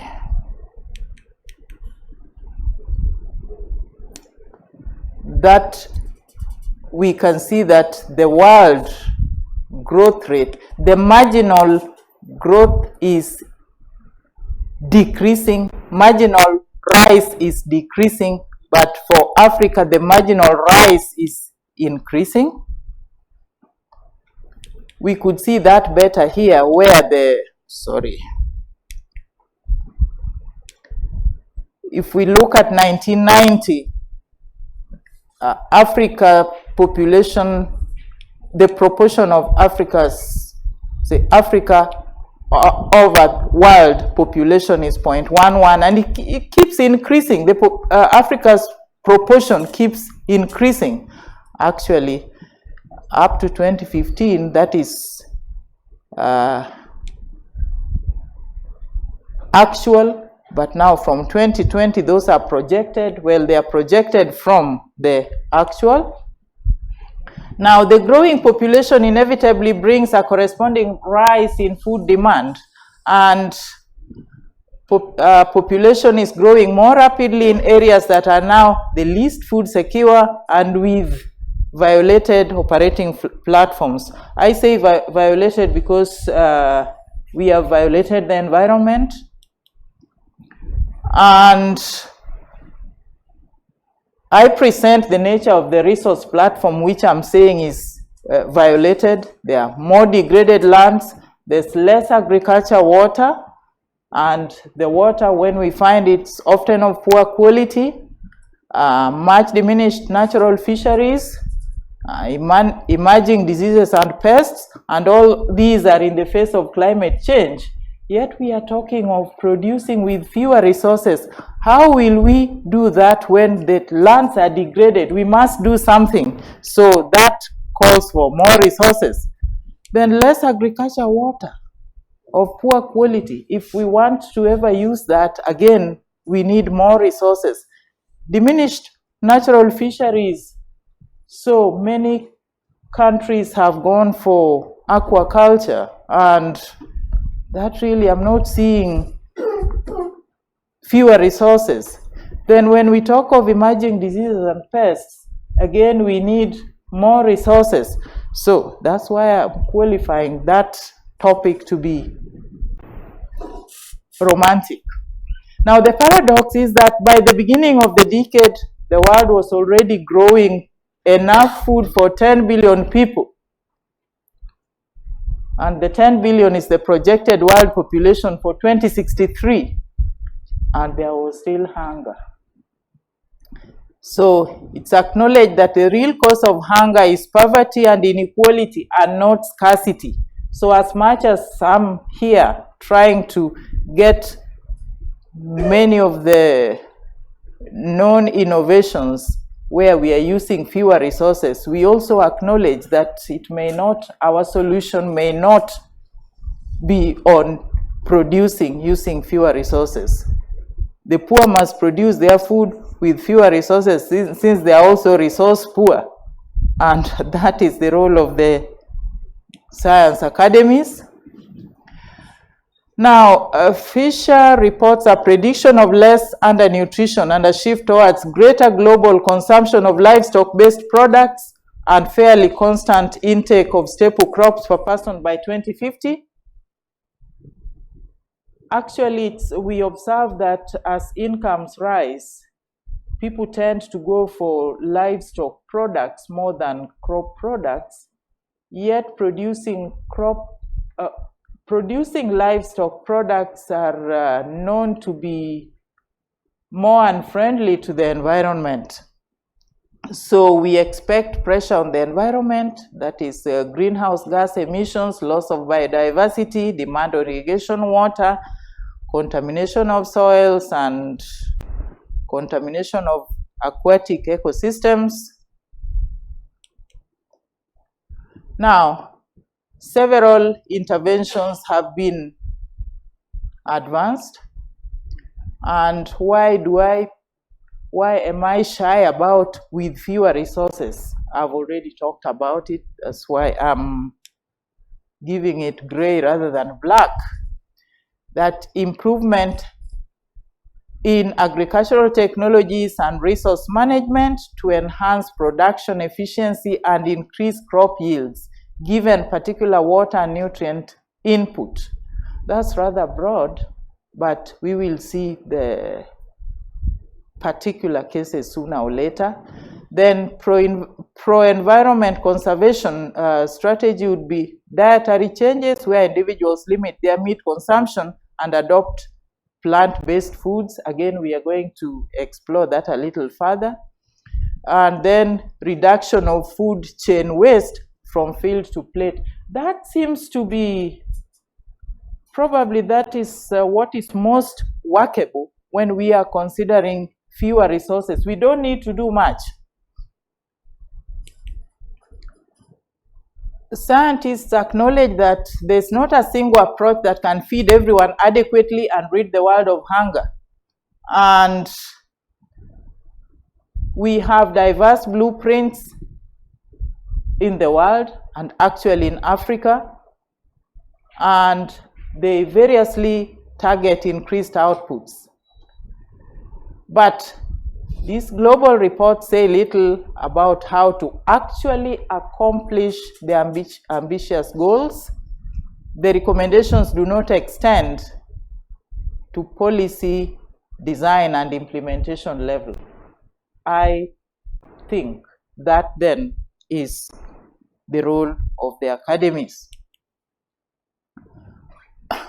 So we talk about interventions of precision farming, increased productivity per unit of land, reduction of post-harvest losses.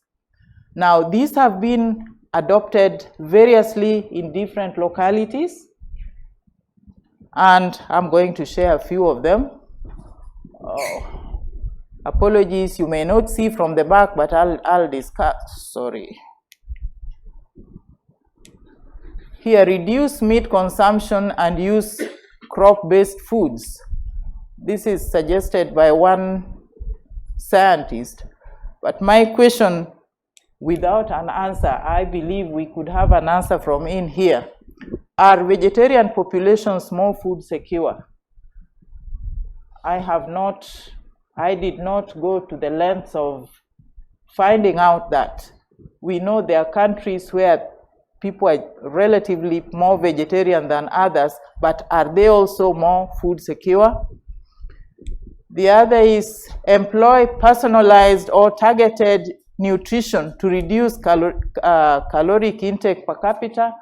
I'm not so sure that we are disciplined enough to go for that, but that is also a suggestion, that we don't just eat, but we should be able to have prescriptions on what to eat, the way we have prescriptions on drugs when we get sick.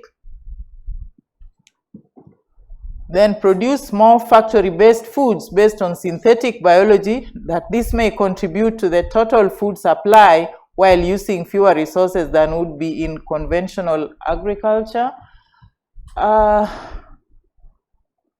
is still at, I would say, experimental in many cases.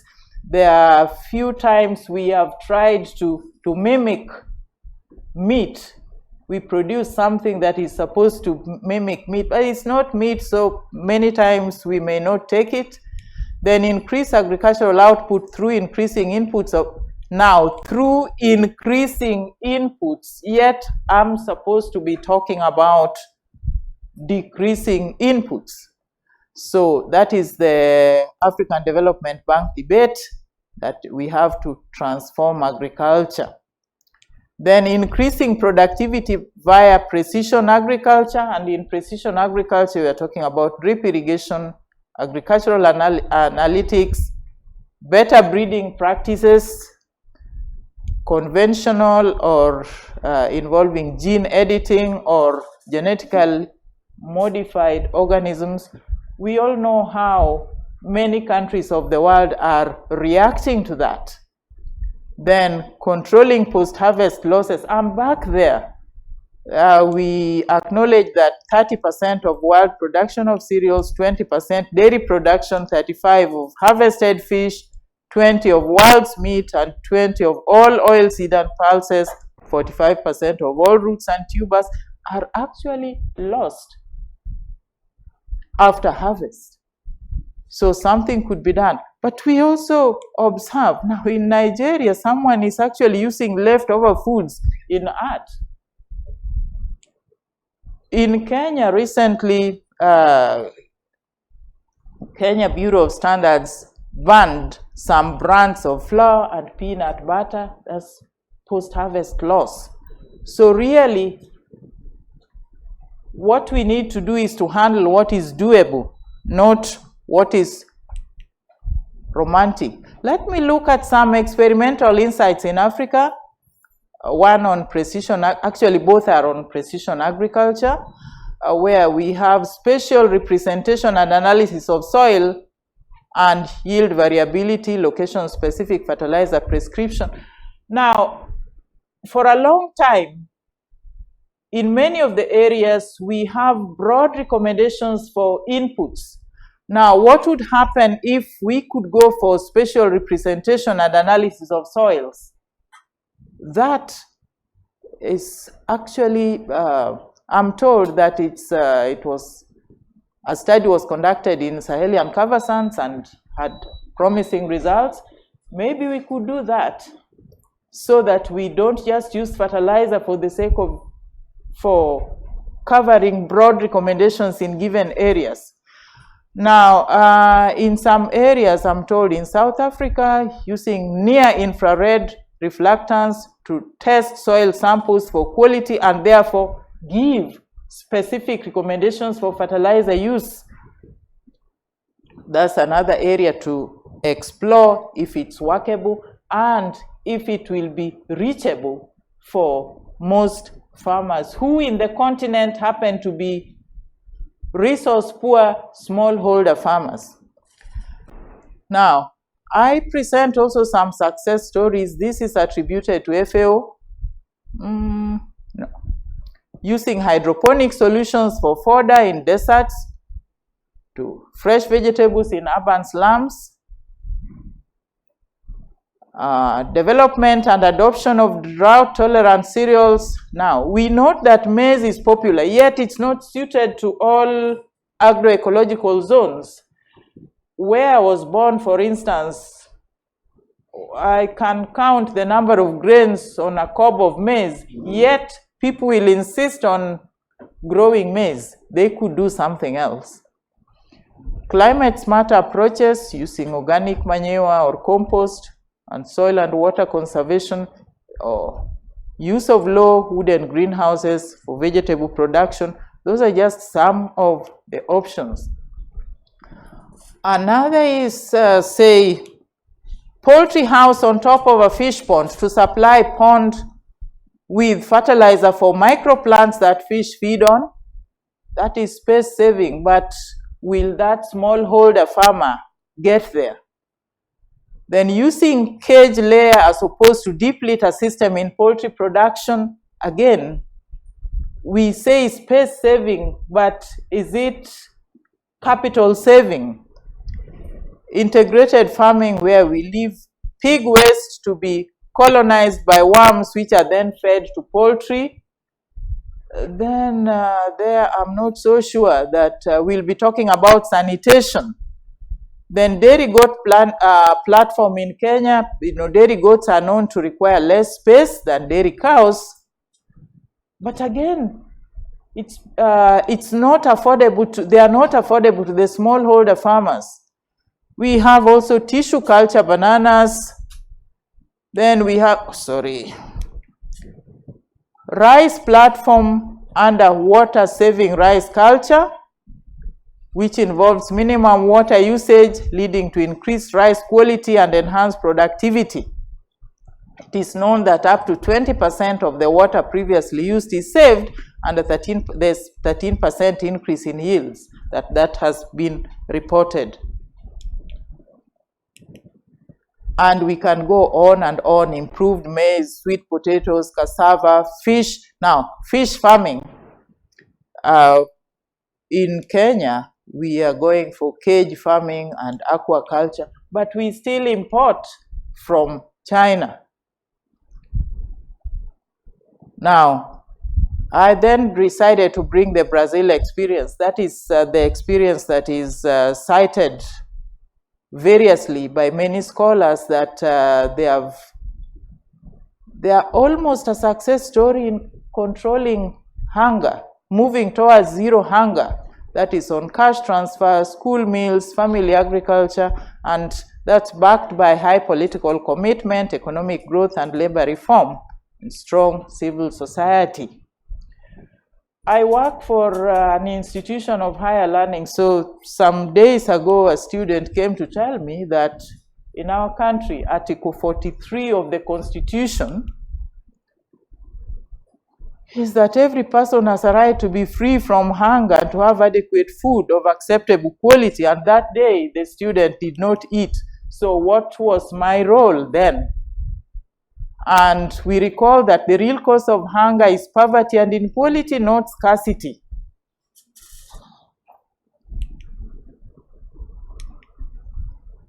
So the ability for the various proposals that I have highlighted here to meet the challenge of feeding a growing, mostly disadvantaged population by producing more food with fewer resources or even the possibility of replicating the success stories is the role of the academies. Engage governments in what works in whatever locality. And my appreciation to NASAC for making it possible for me to come here, the University of Nairobi, my employer, for giving me time, and a fellow of KNAS who asked me to prepare for the talk, and then my fellow participants. Thank you very much. Thank you very much for this very interesting presentation. Thank you. Few questions aloud. First one here.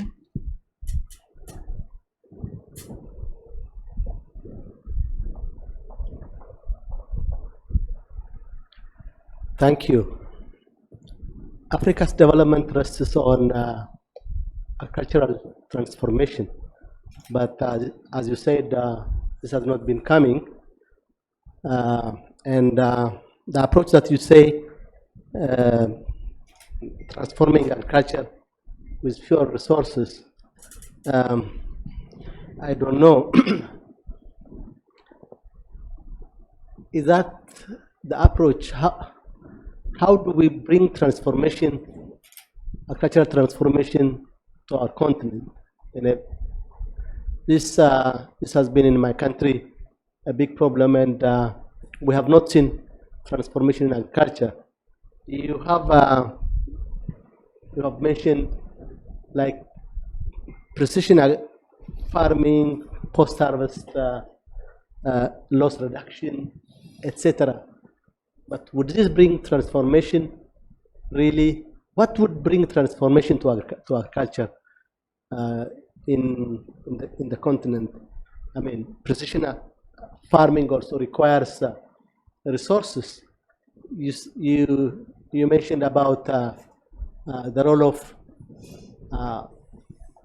taking into consideration the particular characteristics of soils. I agree with this. I mean, we use blanket fertilizer management, and much of it could be a loss. But one needs to analyze every soil area and find out what micronutrients are lacking, and then also applying those micronutrients. Would this pass as fewer resources? I mean, I think the problem is very complex, and Africa has to engage how to transform its agriculture. Otherwise, I mean, development does not really come as we want it.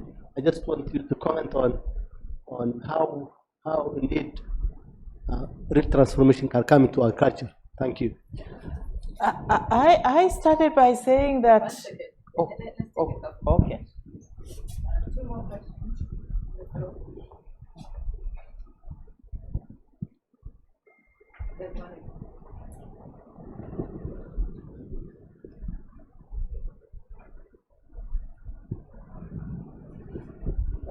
Yeah, I'd like to congratulate the speaker. I like her to comment on two issues. One is China and India seem to have done quite a bit of what called green revolution and feeding a bigger population. China and India. You're not getting me? Okay, anyway, you can hear me? Yes. Okay. I can hear. So what can we learn from China and India in Africa so that we can feed the larger populations a bit more efficiently? That's one question. And I know anyway there was one idea called Zeri idea, the idea of zero emission, where small farmers had one, let's say they had animals and such that one input from one place becomes an input to the other thing. For example, if you grow maize, then you have cows who consume the waste, and then the waste is used to produce biogas, and then it is used as fertilizer, that kind of thing, where the small farmers try to work in a way that there's a self-sustaining system of inputs where one input becomes an output in one of his other or her other activity, so that there's more production.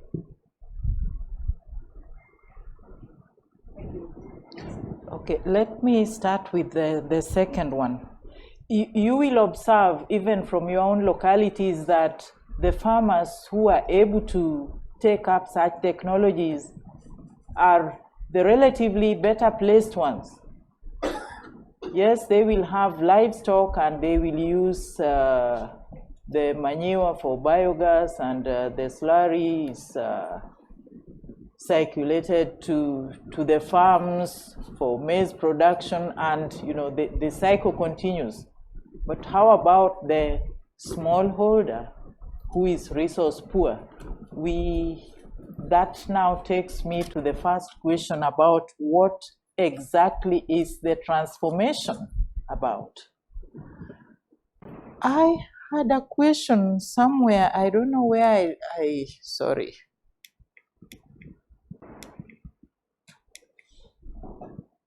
My third question here, those of us who are Christians, what did Jesus mean by the statement, the poor you will have always with you? So, what is it that we are supposed to do? And I appreciate Ghana. Of all the academies, it's only Ghana that is talking of Ghana Academy of Arts and Sciences, that solutions may not always be in sciences. Solutions may be in arts. And it may not be about production. It may be about distribution. When we go the institutional and behavioral economics way, where subjective judgments carry the day, then maybe for each locality or for each country, we will have a specific solution to a specific problem. I don't know if I answered, but we can still discuss. Yes. Any final thoughts? If not, I think we're all ready for a coffee break. So we'll have 15 minutes coffee break, and we'll come back and see who's registered and is in the system. Thank you very much.